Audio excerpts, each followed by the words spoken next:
Hi everyone, welcome to the channel. My name is Doctorate. For those of you that are new, welcome. Everybody else, welcome back. Today we're going to continue. We're going to be reviewing the much anticipated N&D Tropical Selection. I just got back from vacation, a little short vacation with my family. We went on a cruise to Mexico for I think it was like 4 days, and so I'm all pumped about the tropical lifestyle. On a side note, if anybody ever wants to do a cruise, I highly recommend it. We went on Royal Caribbean. It was awesome. Thanks to everybody, all the hardworking crew members. It is just amazing what they can do on those ships. And so if anybody ever thought they wanted to do it, do it. There's some really good deals out there. Not sponsored, but I just totally loved it and I wanted to share it with you guys. Today we are doing the N&D Tropical Selection. We can head on over to the farmina.com website and we're going to be working through this formula. We're going to fill out the chart. If you have been following this series, you know how it's going to go. We're going to be listing the foods across the top and then the nutrient parameters going down the bottom. These are a little bit atypical to my other reviews outside of the Farmina N&D lifestyle profile because we are going to be doing these on an as-fed basis and not a dry matter basis. I will do the conversions if it is close and necessary, but because this has been such a large series that you guys have requested, I did not want to burden Farmina by asking them on every single one of these 1 million foods to give me the dry matter basis. And so we are going to be using the as-fed basis, but comparing them against small animal clinical nutrition that, yes, I understand is on a dry matter basis, but you will see that the conversions do not change the values so much that they're going to affect the overall score. But yes, in real life, you should be doing these on a dry matter basis and you should not be using minimums and maximums. You should be calling the company and getting the typical analysis. So do as I say, not as I do, but for practicalities purposes, we are not going to be doing that today. If you want to check out some of the other Farmina reviews, hit the Farmina playlist. If you want to check out reviews on foods that score high on the Doctorate's pet food scoring system, there's playlists for that. There's playlists for cats, playlists for dogs, puppies, etc., etc., etc. So do check that out. I encourage you to do that because a lot of your questions are already answered there in the playlist. Feel free to email me. Feel free to DM me on Instagram. Do all those things. If you have requests, comment below the videos and I try to get back to you and answer those questions. All right, so jumping in now to the Tropical line. This is their newest line. I've been told that it is the more economical line. You'll see the prices as we go through the foods. It says that the N&D Tropical Selection with tropical fruits for the well-being of your pet. N&D Tropical is the new line of foods developed by Farmina made with ancestral grains. So we already did a review on their ancestral grain line. But this one has a variety of tropical fruits for the well-being of cats and dogs. Now, I find that interesting because you can peruse through the video playlist. I just did a commentary or a rebuttal to Farmina's statements that dogs are carnivores. I find that very interesting because here they are introducing a variety of tropical fruits for the well-being of cats and dogs after going through a litany of reasons why dogs are carnivores, not omnivores, and they should have meat is magic. So not saying anything against them, I just want to point out because a lot of what we point out on this channel is some of the marketing traps, and kudos to Farmina's marketing because they're hitting, they're trying to hit the best of both worlds. They're drawing the people in that want, the meat, carnivores, dogs are wolves and carnivores, so on and so forth. And they've got that on there so the people that are searching for that, that's going to come up in their search panel. But then on the other side, they're appealing to the people that want those fresh, wholesome, beautiful pictures, because you're going to see these pictures. They are just beautiful pictures of delicious, succulent fruits. So they're pulling those people in too, but they're like,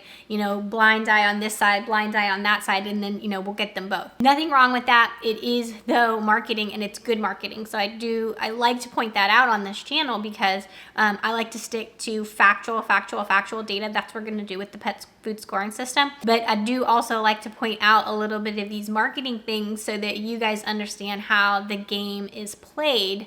And they're playing the game here. So 92% of the proteins are animal origin, up to 92%. So again, there's that little marketing thing. They're not saying 92%, they're saying up to 92%. So it could be 1%, could be 92%, somewhere in there if that's important to you. 0% artificial preservatives, 0% corn, and this is an Italian formula.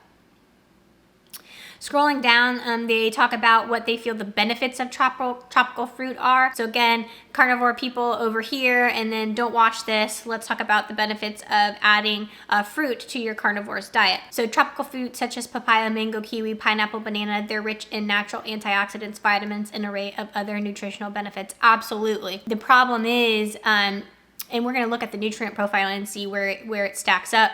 But they don't tell you how much of that is in there. They give you an ingredient panel, and the ingredient panel is listed in descending order by weight, but it doesn't tell you the total volume that's being used. It just has that number. You're not putting numbers behind the ingredients to give you that reference point. So we're going to look in the ingredient list and see where some of these tropical fruits land, and then we're just going to try to just keep that in mind. They've masterfully blended them with the ancestral cereals, spelt, oats, and they have a low glycemic index and created a truly irresistible and nourishing food that pets simply cannot resist. And so that's something, watching your pet eat, not having to struggle with that, watching your pet enjoy food, that is, there is something to that. There is value to that.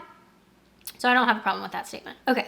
A complete diet for all sizes. We'll go through that. They offer various sizes. The difference between the sizes is just the kibble size. It's not the nutrition that's included in the nutrient. And there's the whole line. All right. Moving right along. All right, here we are, starting with the puppy variety. So this is the lamb, spelt, oats, and tropical fruits. It does appear to be a little bit cheaper, $20.95, which is $6.35 a pound. It comes in 6 and 11 pounds. So we're gonna start out at the top. It says that the tropical selection puppy mini recipe is formulated, so it can lose a point there as far as the AFCO statement goes, to meet the nutritional levels established by AFCO for all life stages. So again, we don't like to see an all life stage. We like to see, specific for growth. We don't like a company lumping all the life stages together because they are not all the same. And so again, not a fan of that. There are specific differences in life stages, so we like a company to be in tune to those needs. And even more so, it says that this is including the growth of large-sized dogs 70 pounds or more as an adult, which is counterintuitive because the puppy food that we are reviewing is a mini. So you do not necessarily want to be feeding your mini puppy nutrient levels that are appropriate for a 70-pound growing dog. So in the main ingredient list, let's see, we'll call this, we know it's all going to be tropical fruits, so we're not going to put tropical fruit there. So for the main ingredient, we're going to list the protein. So here it's going to be lamb. K-Cal for cup, we will get to. The life stages is us saying large breed puppy. And it's an all, so they're not going to get points for that. Feeding trial, no. Across the board, this is going to be no. I have not come across a Farmina food that was. If anybody finds one that is, please let me know. Some companies will do a certain number of them and not all of them. We have not come across that yet. All the ones that we have seen have been formulated. So if anybody finds otherwise, definitely let me know in the comments, and I'll be sure to highlight it in the comments in the description box. Is this a grain-free formula? This is not a grain-free formula because it has spelt. Spelt is a type of grain. It is not raw, so they're gonna get a point there. And now we get into the nutrient analysis. So we're gonna speed on past the picture. Oh, actually, let's stop at the ingredient list first. Lamb, dehydrated lamb, then you've got the whole spelt, the oats. You have chicken fat, so you've got lamb, but then we're also having chicken fat in here. We've got some fish in here, so there's dehydrated herring. Beet pulp, which is a fiber supplement. Carrots. Let's count down and find where the tropical ingredients are. So 1, 2, 3, 4, 5, 6, 7, 8, 9, 10, 11, 12, 13, 14, 15. So at 15, we start getting the dried tropical fruits. So the banana, the kiwi, the mango, papaya, pineapple, spinach, and the rest. Right before you get into, somebody asked me about this, the salt. If it's listed below the salt, it's usually less than 1% of the total ingredient list. I've heard that multiple places. I cannot say that is for sure. I don't want to present that as hard concrete data, but it does make sense because again, it's based on weight, and sodium chloride weighs, very little. So it would make sense that everything below that would be very, very small. So how small is the dried spinach, pineapple, papaya? We don't know. Again, that's the fallacy of the ingredient list. It's bigger than salt, but smaller than lamb. Where in there is it? We don't know. So again, look at the ingredient list, take it with a grain of salt. Haha, dad joke. But, don't dwell on it. Don't live there. Just kind of visit there and pass through. All right, we're passing through. So now we get into the supplemental information and how does this supplemental nutrient vitamin level, how does it compare to some of the other ones that we have reviewed. The one that we have been kind of focusing on is vitamin E, because it's been listed in all of them. The vitamin E in this particular food is 120 milligrams. That is despite their claims that the papaya and tropical fruits and all that are providing additional antioxidants and vitamins. As far as vitamin E goes, 120 is substantially smaller than some of the other formulas that we have seen that have the vitamin E up in the 600 milligram range. We have seen consistently in the quinoa line, the ocean line, the ancestral grain line. We have seen this vitamin E up into the 600s. So as of right now, is this providing a lot of antioxidants and more antioxidants and things like that? As far as vitamin E goes, no. Feel free to go through and compare all the other micronutrients. I have not done that. But now you know where to look, and you can do that. As far as vitamin E goes, no, nothing special here. In fact, less than some of the others. What is the number you should be aiming for on vitamin E, I guess is a good question. According to Small Animal Clinical Nutrition, we like to see that vitamin E to actually be providing those antioxidant effects that you want, that you're seeking. You need to have that vitamin E between 400 or 500. So above 400 to 500 is where you need to be. And so this is, that is going to fall short of the mark here. Getting into the guaranteed analysis. Now this is being said that it's a mini puppy, so we are going to have to bring up our tools, our video tools, our chart for small puppy. Okay, so here's what we're shooting for the puppy. These are not AAFCO. These come from the text, Small Animal Clinical Nutrition. So there will be discrepancies if you are trying to compare this to AAFCO standards. AAFCO standards are not optimal nutritional standards. AAFCO is a regulating body, a United States regulatory body that regulates pet food labeling. They are not regulating nutrition. Their priority is not animal nutrition. It is protecting the consumer from labeling issues, okay? And so yes, they have numbers because they have to have numbers in order to regulate what pet food companies can put on a label. They certainly pay attention to, parameters that may kill your dog at the very, very extremes. They do not care, and they don't keep up with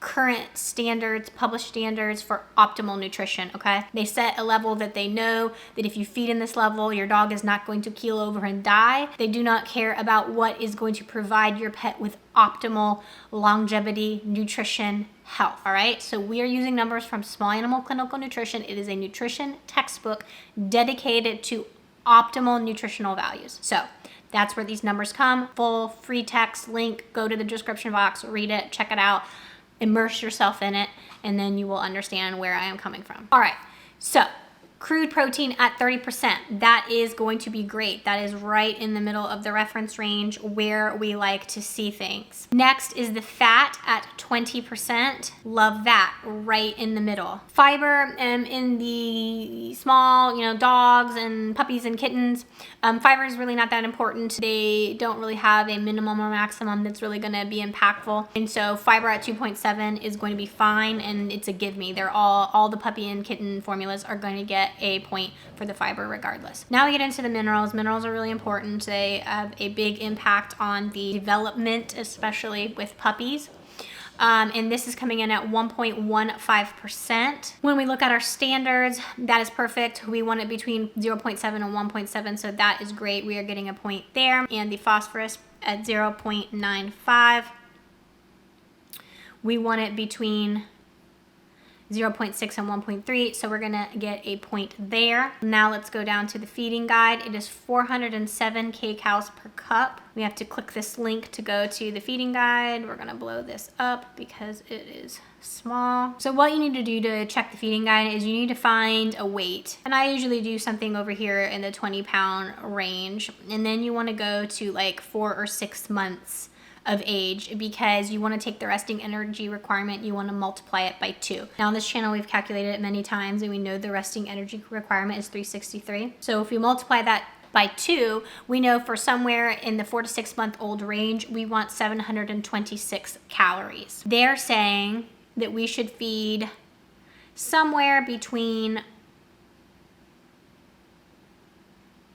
4 to 6 months, 1.3 to 1.6 cups. So that's equivalent to 1 1/3 and 1 2/3 cups. So 407 times 1.33, 548. That's shy 1.66 times 407.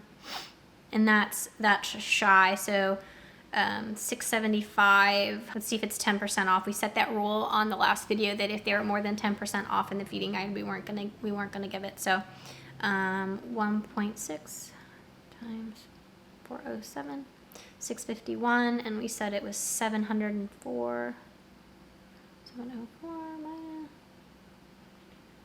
minus 53, 726. That's really odd for Farmina to be off on the resting energy requirement. They must be using a different calculation than the one in Small Animal Clinical Nutrition. There are different calculations out there because they have, for whatever reason, in the puppy version, have been consistently off. So I can't give them a point for that. But let's go through and let's score this. We have been taking into account, just notating it here that the moisture is 9%. We didn't have to do any conversions on this one, but if we do, we're going to be referencing that 9%. So let's count up the score. Unfortunately, we're not going to be able to give them 1 for the feeding guide, because if you feed that much, your puppy may be a little bit needing more. So -1, -2 because it was not the correct life stage, -3 because it did not have a feeding trial, but I believe they get the points for everything else. So 1, 2, 3, 4, 5, 6, 7. So 7 out of 10. Not bad. And honestly, if you know, now that you've watched this video, that you're going to need to calculate the resting energy requirement, you're going to have to do that, you're going to have to feed a little bit more, then really, that 7 out of 10 could be a pretty good, pretty good option there for you. All right, so now we're going to speed through the rest. We're not going to take nearly as much time because you guys know the gist of it if you are a newcomer. All my little members of my Nutrition Nation have been playing this game with me for a while, as we've gone through several, so they are already up to speed. All right, the next one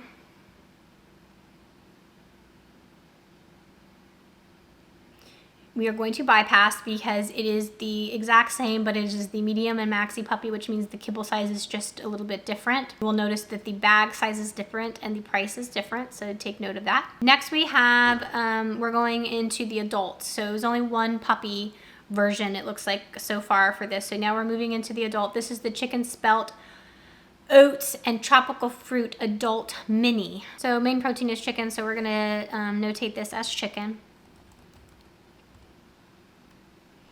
Kcals we'll come back to. Let's get into the AFCO statement. Entity tropical selection, chicken, yada, yada, yada. The recipe is formulated, so they lose a point there for adult maintenance. And so they get a point because it is the correct life stage as being marketed to. They are saying it is for an adult, and legally it is being stated on the bag, it is for adults. So we like that. No on the feeding trial. It's not grain-free. It's not raw. Let's take a look at that ingredient list and see if there's anything earth-shattering there. They're following, as we've seen, you've got the chicken, dehydrated chicken, spelt, whole oats, chicken fat. Then they've got some fish in there too, so dehydrated herring, probably to bring the protein levels up. And then let's count down to where we get our tropical fruit. 1, 2, 3, 4, 5, 6, 7, 8, 9, 10, 11, 12, 13, and then again 14 before we get to the tropical fruits. And on top of the tropical fruits, I just noticed it here as well, they are adding, and this just shows you cannot eat enough kiwi, mango, papaya, pineapple, dried spinach, etc. You cannot have a dog eat enough of that. As wonderful as it sounds, they cannot eat enough of that to actually provide the vitamin A, etc. that they need. They have to add a vitamin supplement. And so those, again, my opinion, token ingredients, eye candy to draw you in, which is fine, because if the nutrients are there, the nutrients are there. But pointing out that marketing, look what they have here. They've had to add a vitamin A supplement, a vitamin D3 supplement, a vitamin E supplement. We've had to add all these things in there because you cannot put enough of those beautiful tropical fruits to actually provide optimal nutrition. Just like we take a multivitamin. Yes, can we survive without the vitamin? Yes, we can. Do we feel better? Can we perform better? Can we, run that race faster? Can we do all these things better if we have a supplement? Yes, we can. And so that's why in this food, they're adding the supplement. Can you buy a supplement separate? Can you buy a different food and buy a separate supplement and add it in? Yes and no, and I will get into that hopefully soon in a video on supplements. So like and subscribe, ring the bell so that if you're interested in supplements, you will get notified when that video drops. All right, moving along. Again, vitamin E here, wimpy. Guaranteed analysis, let's pull up our adult dog. I am going to be revamping these charts soon too, so you can stay tuned for that as well. Went through clinical nutrition, these numbers are from the old version and they've kind of fine-tuned them a little bit, so I'm going to redo them and put a little bit more up-to-date information. They're still good, but they're just a little bit more tailored, so that will be happening soon too. All right, starting off with the protein. 27 on the protein. That is very nicely situated and within the reference range. It should not change with that moisture. Let's just verify that really quick. Nope, does not change it. Fat at 16% is going to be very nicely situated as well. Fiber just needs to be less than 5. They're bringing their fiber in at 2.7. Let's get into the minerals. 0.9 on the calcium and 0.8 on the phosphorus. This is always the place that is most interesting to me because getting minerals right is very difficult for companies. It's been an issue in the past. And so the calcium, we want to be less than 1, and it is. The phosphorus at 0.8 is on the upper level, so it is most likely going to shoot over when we do the correction. No, it doesn't. It does not affect it enough. So if you're going to get a point for both of those. So let's add it up after we do the feeding guide. Almost forgot the feeding guide. 389. Again, we've got to pull up their special feeding guide. We're going to head over to the 20-pound-ish mark. Minimum, maximum. Minimum at 1 cup, maximum at 1.75. And we said it was 389. 389 is going to be correct. Yep, they're going to get a point for that. So let's add it up. 1, 2, losing it on the feeding trial. 3, 4, 5, 6, 7, 8, 9. So bravo on the adult. High score, high score, high score. Very good. So that was the chicken, predominantly chicken-based formula. Let's see what the next one is. It is the exact same, but it's the minimum and maxi, so we're not going to do that. And now we're going to move on to the lamb with tropical fruit. Speeding through, the tropical fruit was formulated to meet the adult standards. So got adult, formulated, ingredients, lamb, dehydrated lamb, same kind of setup here. 1, 2, 3, 4, 5, 6, 7, 8, 9, 10, 11, 12, 13, 14. So pretty consistent. It's 14 before you get to the tropical stuff. Vitamin E at 100. So again, it's vitamin E when comparing to others. To note, is significantly lower. Let's get into the nutrients. So after reviewing the ingredient list, we know it's not grain-free. We know it's not raw.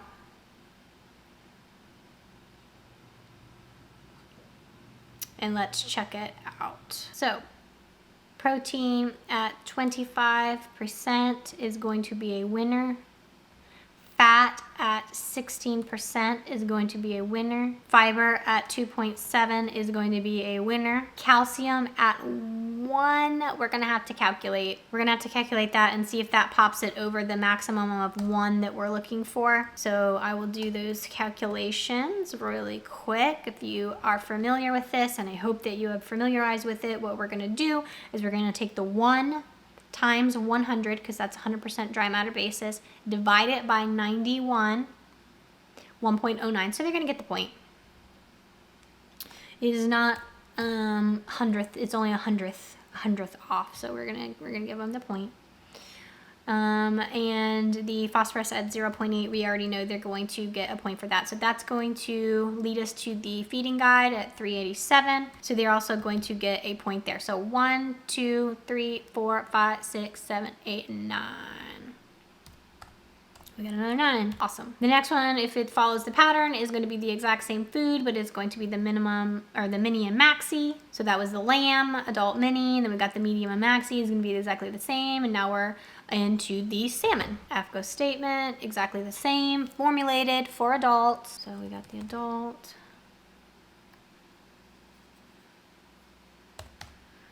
Formulated. Ingredient list: salmon, dehydrated salmon. There is no chicken in here. They did add a little bit of the dehydrated herring, so it looks like there isn't any other animal protein. So if your dog has a food sensitivity to chicken, this would be acceptable. If your pet has a diagnosed food allergy to something other than salmon, you need to proceed with caution. You'd have to contact the company and see how things are processed and see if they process these completely separate from any other protein material. Like, do they do the lamb and then they kind of just like hose it off and then they run the salmon, or do they like completely make sure that things are separated? So you'd have to call them and find that out, and then after you do that, you have to feel comfortable with the answers you get from the customer service, because sometimes, you know, the customer service individual may not necessarily understand what you're getting at and the severity or the importance of what you're asking. So just a side note on that. 1, 2, 3, 4, 5, 6, 7, 8, 9, 10, 11, 12, 13. Oh, it's a little bit higher here. 1, 2, 3, 4, 5, 6, 7, 8, 9, 10, 11, 12, 13. Yeah, so it's a little bit higher on this one. Let's check the vitamin E. Vitamin E is still wimpy at 100. Let's get over here. So not grain-free.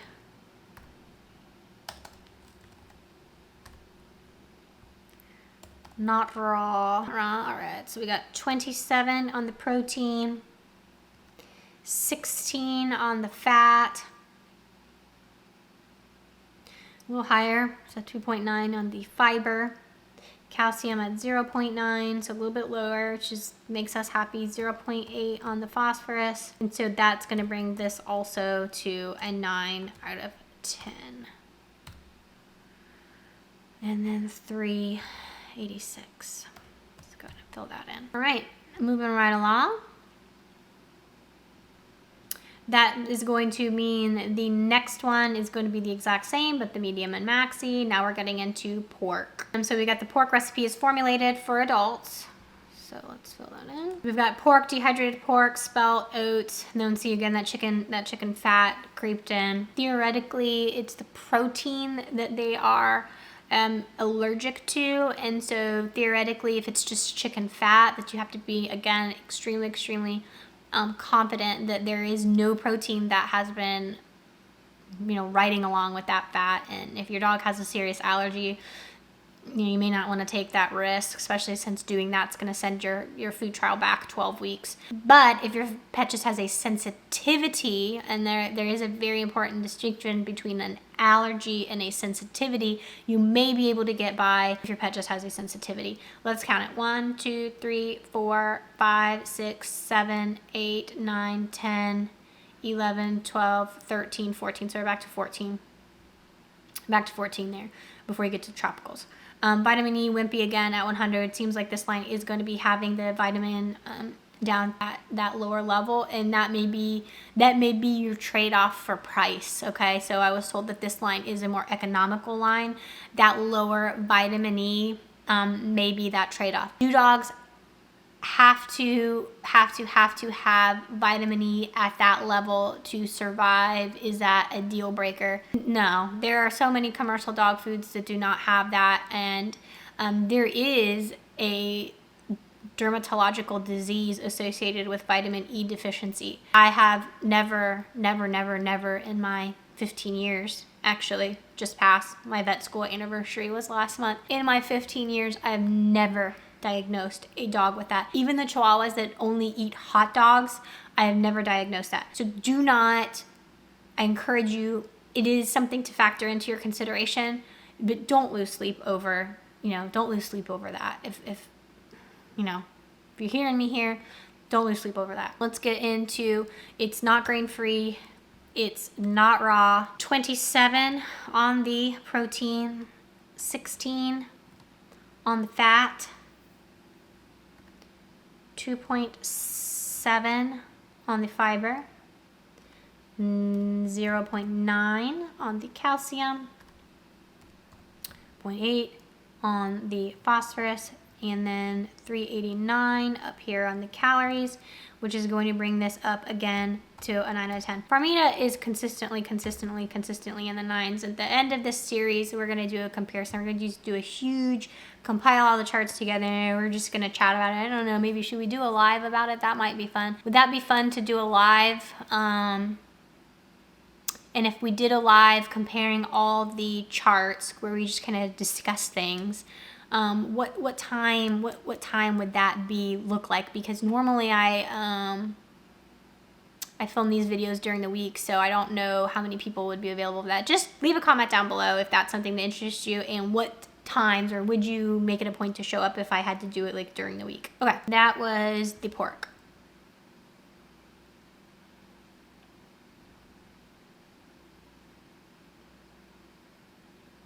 The pork mini, and then the last one here in the line is the adult, medium, and maxi, and so we're not going to be doing that. All right, so let's see, we had, how many was in this? 1, 2, 3, 4, 5. There were only 5 in this line, so again, it's not a huge line.